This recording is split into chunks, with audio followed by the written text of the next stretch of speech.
अच्छा, ऐसा धोखा हमारे साथ किया, भोगोगे तुम।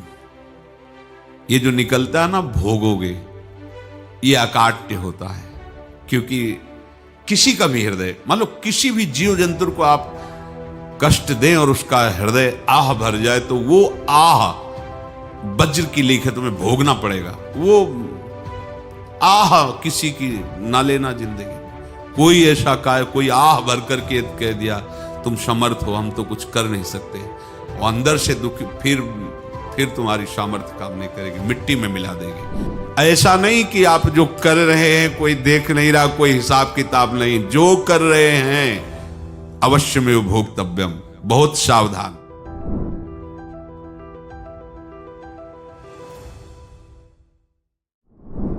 जीव स्वयं नित्य निरंतर कर्मों के जाल को रच रहा है और अपने आप को बांध रहा है। आपको मुक्त होना है, बंधना नहीं है। जीव का जन्म कर्मों के अनुबंध से होता है, कर्मों के बंधन से होता है, और उसको अपना ऋण चुकाना होता है। कर्मानुबंध ये बहुत सूक्ष्म विषय है। जैसे आप जिस परिवार में जन्म लिए हैं, तो उस परिवार के लोगों से आपका ऋण है, इसलिए उसी परिवार में आप आए हैं। और ऋणानुबंध, उसको बिना चुकाए या बिना वसूल किए आप वहां से जाएंगे नहीं। आपको लेना है तो वसूल करना है, और देना है तो चुकाना है। ये पूर्व के जन्मों से निश्चित किया गया है। जैसे किसी के यहां पुत्र हुआ, जन्म से ही पैसा खर्चा शुरू हुआ, जो बड़ा हुआ तो उद्दंडता के द्वारा मार पूरे परिवार को क्लेश पर क्लेश देता चला जा रहा है। ये तुम्हारे कर्म का फल है। या ऐसे शक्तिहीन बुद्धिहीन ऐसे पागल पूरे जीवन सेवा करो, तुमसे अपना हिसाब चुकाने के लिए वो आया है।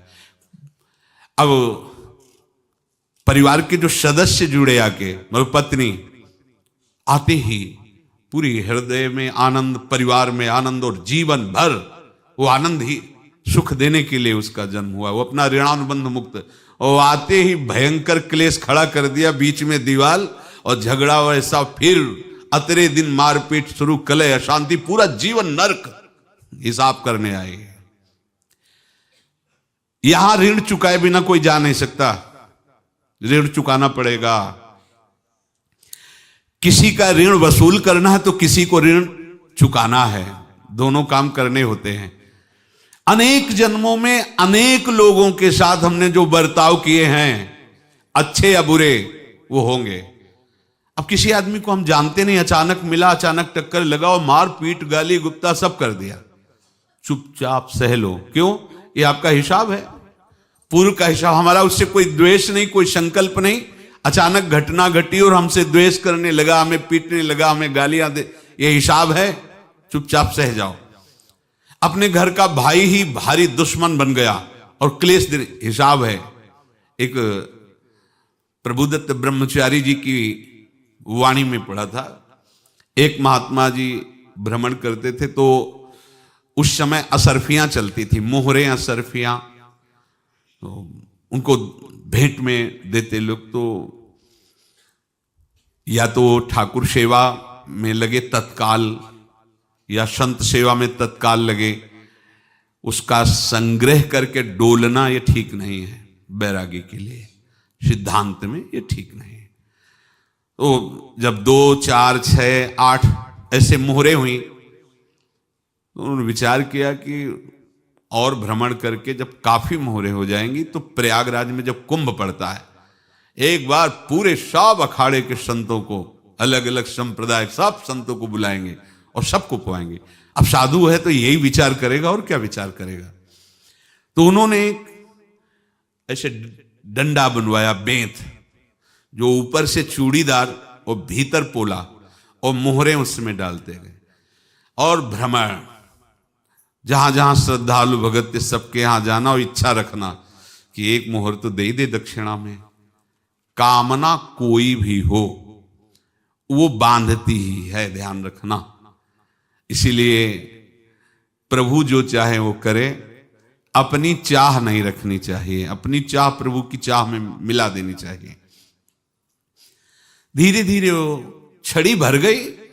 भ्रमण करने वाले महात्मा चूड़ी लगाई, इंतजार करते रहे। जब प्रयाग का कुंभ पड़ा तो चले। तो रास्ते में एक गांव में पूछा जाता है, जैसे कहीं रुको कि कोई श्रद्धालु ऐसा है जो संत सेवी है।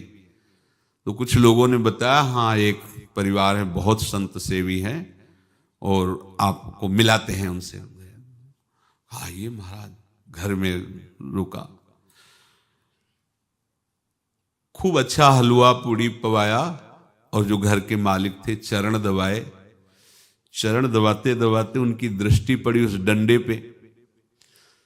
इतना मोटा और ऊपर से कुछ चूड़ी सी भी नजर आ रही, इस डंडे में तो कोई रहस्य है ही है। अब महात्मा जी को खवा पिला के सुला दिया। महात्मा जी जब सो गए तो पत्नी से धीरे से कहा, वो डंडा लाओ बाबा जी का डंडा। वो चूड़ीदार जो ही खोला पलटाया तो सैकड़ों मोहरे। ऐसे संत रोज पधारे भगवान, तुम आनंद हो जाए फिर क्या। पत्नी से कहा, नाप के कंकड़ लाओ। वो तो महात्मा जी तो खाए खीर पूड़ी, आराम से सो रहे। रात में पूरी प्लानिंग करके उसमें कंकड़ भर के चूड़ी लगाकर सिराने रख दिया, सारी मोहरें हटा ली। महात्मा जी आराम से छड़ी उठाए तो वजन पक्का। वैसे बड़े लोग चतुर होते हैं, पर ये नहीं जानते कि कर्म कितना भयानक होता है। और उनकी कोई संतान नहीं थी, पर धन में इतना प्रेम उनको था। बहुत सावधान। साधु महात्माओं के पास जो अर्थ है, गृहस्थी अगर आता वहीं से है, पर अगर उसको जोर जबरदस्ती या किसी छल कपट से, तो वो उसका विनाश ही करता है। आज तक का प्रमाण है। अब उनको ये भाव पता नहीं होगा, या पता होगा तो लोभ के कारण वो उसको मान नहीं पाए होंगे। महात्मा जी गए प्रयाग में, किसी अखाड़े पर रुके और वहां प्रार्थना की कि कल जो है संपूर्ण अखाड़ों का निमंत्रण किया जाए और सब संतों को भोग पवाया जाए और उनको दक्षिणा भी दी जाए। महंत ने सोचा कि बहुत बड़ा है तो उत्सव है, क्योंकि प्रयाग में कितने हजारों संत महात्मा सब। तो उनका महाराज बोरों इसमें चीनी और टीनों घी लगेगा, सब व्यवस्था। बोले आप मंगाइए, एक एक हिसाब हम करेंगे, हमारे पास सब व्यवस्था है। बोले कुछ तो पहले दे दो, वो इकट्ठे देंगे हम। उनको था कि अगर हम छड़ी खोला और दो चार मोहरे दी, किसी को पता लग गया तो गड़बड़ हो सकती। बोले हम भंडारे के समय आखिरी में सब कुछ आपको दे देंगे। ठीक है। वो अपने पास से पैसे लगाकर खूब जितना सामग्री सब लाए, लाखों की, और सब संतों को निमंत्रण कर दिया। संत जन निमंत्रित हो गए, भंडारा बन रहा है। तब वहां के महंत है और उनका देखो भंडारा भी बन रहा है, संतों को निमंत्रण। अब आप अर्थ की व्यवस्था कीजिए, क्योंकि इतनी बड़ी हमारी सामर्थ्य नहीं थी जितना हमने किसी तरह हमने व्यवस्था की। अब मुझे अर्थ चाहिए, तभी आगे की व्यवस्था बढ़ेगी। संतों को दक्षिणा देंगे और जिनसे अर्थ लिया उनको दे। देखो रसोई बन गई है सब। उनका छत में विश्वास नहीं तो ये अभी चूड़ी खोली। उनको तो था ना कि मोहरे हैं, कंकड़। तो जैसे कितना उनको सदमा लगा होगा। हजारों संतों का निमंत्रण, रसोई बन, मतलब संत हो के छल कपट। तो उनका महाराज आपने तो हमारा नाश कर दिया, जो महंत थे। अब बताओ रसोई बन गई, संत निमंत्रित हो गए और आप ये कंकड़ दिखा रहे हैं हमको। आपने तो हमें बर्बाद कर दिया। हमारी इतनी सामर्थ्य नहीं थी, आप पहले बता देते। संत होकर ऐसा छल कपट। अब वो बोले तो क्या बोले, क्योंकि उनको पता था कि मोहरे हैं इसमें। अंदर से उनका चिंतन गया उसी सेठ के पास, अच्छा ऐसा धोखा हमारे साथ किया, भोगोगे तुम। ये जो निकलता है ना भोगोगे, ये अकाट्य होता है। क्योंकि किसी का भी हृदय, मान लो किसी भी जीव जंतु को आप कष्ट दें और उसका हृदय आह भर जाए, तो वो आह वज्र की लेख है, तुम्हें भोगना पड़ेगा। वो देखो भीष्म जी को भोगना पड़ रहा है ना। सांप को ऐसे धनुष की नोक से उठाया और बंबूल के कांटों के ऊपर फेंक दिया, कई दिन तक शेदा हुआ, वो आह भर करके मरा। तो आपको 6 महीने बाणों की सैया पर आह किसी की ना लेना जिंदगी में। कोई ऐसा कोई आह भर करके कह दिया तुम समर्थ हो, हम तो कुछ कर नहीं सकते, और अंदर से दुखी, फिर तुम्हारी सामर्थ्य काम नहीं करेगी, मिट्टी में मिला देगी। फिर ये तो संत थे और भगवत आराधना के लिए, संत आराधना के लिए ही ऐसा किए हुए थे। अब इनका कैसे मुंह दिखाएं, अब क्या करें। सुबह संत जन आएंगे, सबके बीच में हमारी कि देखो इन्होंने, अब क्या करें। गए और संगम में जाके छलांग लगाई, अपने प्राण त्याग दिए।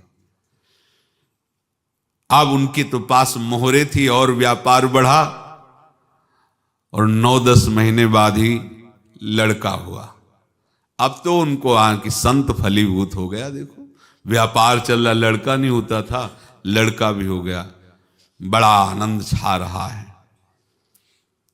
जब से वो प्रकट हुए और धन की वृद्धि शुरू हो गई, पढ़ाई लिखाई में उनके खर्चा हुआ सब, बस बीमारी शुरू हो गई उनके शरीर में। अब उसमें पैसा जाना शुरू हुआ। इतने आसक्त तो वो दोनों हो गए कि कुछ भी हो, व्यापार ठप, संपत्ति बेचना शुरू। तो उन्होंने कहा कि बेटा मैं क्या कर सकता हूं तुम्हारे लिए। बोले हमारी अंतिम इच्छा है प्रयाग चलो, और जितने प्रयाग में संत महात्मा सबको एक बार भंडारा करवाओ, हमारी इच्छा अंतिम है। क्योंकि अंतिम यही इच्छा थी। तो बोले अब ज्यादा संपत्ति तो नहीं रह गई। तो बोले घर बेच दो, मेरे लिए ही तो है, बेच दो। मुझे लगता मैं बचूंगा नहीं, पर मेरी अंतिम इच्छा पूर्ण कर दो। घर बेच दिया, जेवर बेच दी। वहां गए, जब संत सेवा की तो बोले मुझे संगम तक ले चलो।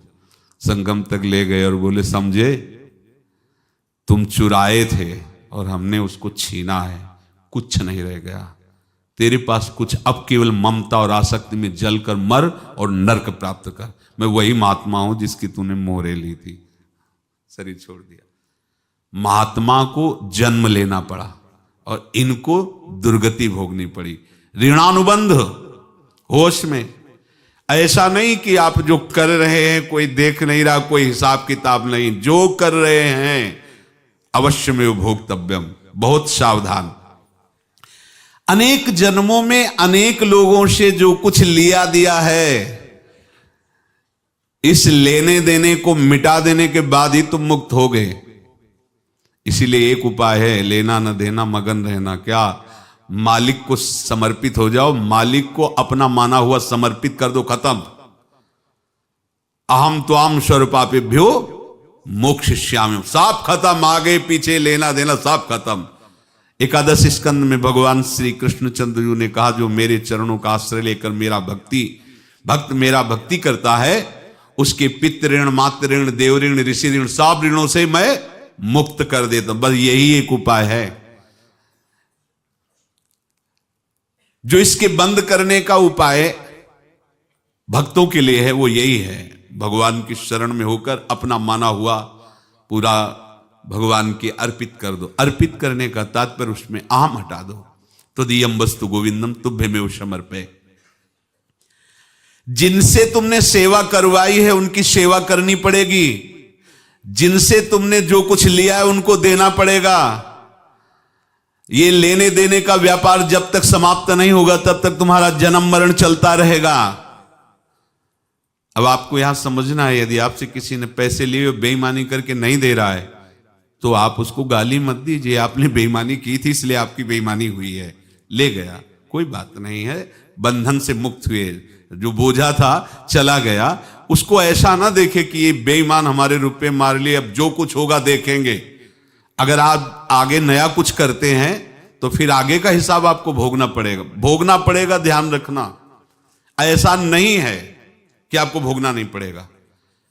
एक ही उपाय है कि अब जो शरीर धारण किए इसी में जो भोग ले, आगे ना होना चाहिए। तो क्या करे? सर्वतो भावेन भगवान की शरण ले ले। ये तो सर्वाणि कर्माणि मयि सन्न्यस्य मत्पराः अनन्येनैव योगेन माम ध्यायन्तु उपासते तेषाम् अहं समुद्धर्ता मृत्यु संसार से। ये बड़ा कठिन है पार होना, कोई छोटी मोटी बात है। एक महात्मा बाल्यावस्था से भजन करते थे, शालिग्राम भगवान पास रखते थे और उन्हीं की आराधना करके बस पाठ नाम जप और भ्रमण करते थे। यौवन अवस्था थी, गंगा जी के किनारे अपने ठाकुर को विराजमान करके स्नान करने के लिए कपड़ा ही उतार रहे थे कि 90 लोग आ गए, भाला तलवार सब ले, मारो मारो इसको मारो, घेर लिया। तो उन्होंने हाथ जोड़कर कहा हमने क्या अपराध किया, कोई सुन ही नहीं रहा। तो उन्होंने कहा मार तो डालोगे ही आप 90 लोग, हम कोई अस्त्र शस्त्र तो लिए नहीं, एक बार हमें गंगा में डुबकी लगा देने दो और अपने ठाकुर को स्नान करा देने दो, फिर इसके बाद आप मार देना।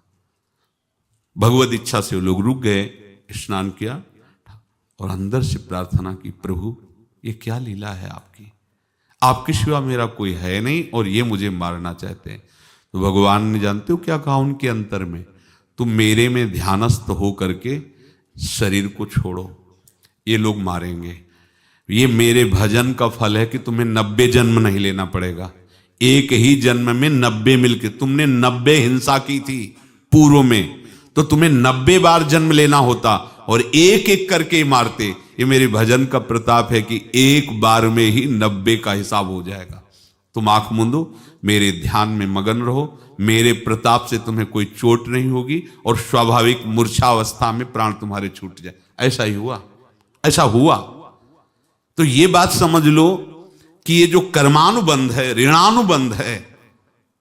अब देखो, अगर शाप महात्माओं ने दिया कि तुम्हारे वंश का इससे विनाश होगा, तो भगवान भी परम धाम जा रहे तो उसी कील से, बाण की नोक में जो मछली लील गई थी छोटा कण, उसी से की नोक बनाई और उसी नोक को प्रहार किया, भगवान के श्री चरण में वही बाण की नोक लगी और भगवान ने स्वीकार किया ना। भगवान का बड़ा लीला विचित्र है। अगर छुप करके उधर रामावतार में बात, तो इधर ऐसे स्वीकार किया है भगवान ने। ऐसा कहीं नहीं दिखाया कि मैं भगवान हूं तो मैं अपने लिए, ऐसा नहीं दिखाया। नारद जी का हित किया पर नारद जी ने श्राप दिया तो भगवान ने स्वीकार किया। बंदरों ने ही सहायता की, जैसा बोले थे वैसा। ये लीला इस शरीर में भोगनी पड़ेगी। हाँ, ज्यादा को कम में भुगता देंगे, पर अब अगला शरीर ना मिले, इसके लिए सर्वतो भावेन भगवान के आश्रित हो जाए। जैसे आपने दुकान फैला रखी है तो उसमें दो काम होते हैं, लेना और देना। किसी को उधार दिया है तो हमें उससे लेना है, और कोई नगद देकर सामान ले रहा है तो उससे सामान देना है, या उधार लिया है तो हमें उधार देना है। अब अगर दुकान बंद करनी है तो तुम्हें देने वालों पर जोर देना है, लेने वालों पर जोर नहीं। लेने वाला तो जाओ हम क्षमा किया, समर्पित किया, हमारा कोई संबंध नहीं, खत्म हो जाए, वो खुशी हो जाएगा। लेकिन देने वाला तुम अगर दुकान भी उठा दोगे तो जहां भी रहोगे तुम्हारे पास वो आएगा, लाइए हमारा। तो देने पर नजर रखिए, जिसका जिसका हिसाब है वो आपके सामने आता जाए, हटाते जाओ। लेने पर नजर मत रखिए और दुकान फौरन उठा दीजिए, नहीं अगर लेते देते रहे तो चलता रहेगा। आगे चलकर कुछ लेना न देना, मगन रहना बस अपने प्रभु के चिंतन में। अब हम कैसे जाने कि किसको क्या देना है, हमें क्या पता? तो हम पूरा हिसाब जिनको पता है उनको दे देते हैं, समझ रहे हो? उनको पता है क्या लेना है क्या देना है, तो इनके पास पहुंच गए या सरकारी हिसाब से सब बराबर कर देंगे। हमको अपनी जिम्मेवारी इनकी चरणों में समर्पित कर देना है, तभी हम जीवन मुक्त होंगे। ये रहस्य की बात है। प्रभु कह रहे हैं यस्य सर्वे समारंभा काम संकल्प वर्जिता ज्ञानाग्नि दग्ध कर्माणं तमाहु पंडितम बुधा। जिसके संपूर्ण कर्मों के आरंभ संकल्प और कामना से रहित हैं, तथा जिसके संपूर्ण कर्म ज्ञान रूपी अग्नि से जल गए हैं, उसको ज्ञानी जन भी पंडित कहते हैं, बुद्धिमान कहते हैं। पूज्य श्री भाई जी महाराज कह रहे हैं जैसे वहां ज्ञानाग्नि से दग्न कह रहे हैं, तो अपने वृंदावन वासियों का प्रेमाग्नि से सब कर्म संस्कार दग्न होते हैं। जिस समय आपके हृदय में भगवत प्रेम का प्रादुर्भाव होगा तो लेश मात्र कभी तुम्हें दुख नहीं भोगना पड़ेगा। प्रेम का प्रादुर्भाव होते ही दुख का नाश हो जाता है, महासुख। जब प्रेम का प्रादुर्भाव होगा तो समस्त पाप भस्म हो जाते हैं, अशांति नष्ट हो जाती है, संसार ज्वाला स्पर्श भी नहीं कर सकती है। जब भगवत प्रेम का प्रादुर्भाव होता है तो हो सकता है उस उपासक के जीवन में दुखों का पहाड़ टूट पड़े, परिवार खिलाफ, शरीर रोगी, अव्यवस्था, बहुत बहुत कुछ, सब कुछ। कह रहे हैं इतना सब होने पर भी उसके हृदय में कोई भी दुख नहीं होता। ये ऐसा सामर्थ्यशाली भगवत प्रेम है। भगवान के चरणारविंद का जिसके हृदय में प्रेम है, भारी से भारी दुख भी उनको विचलित नहीं कर सकता।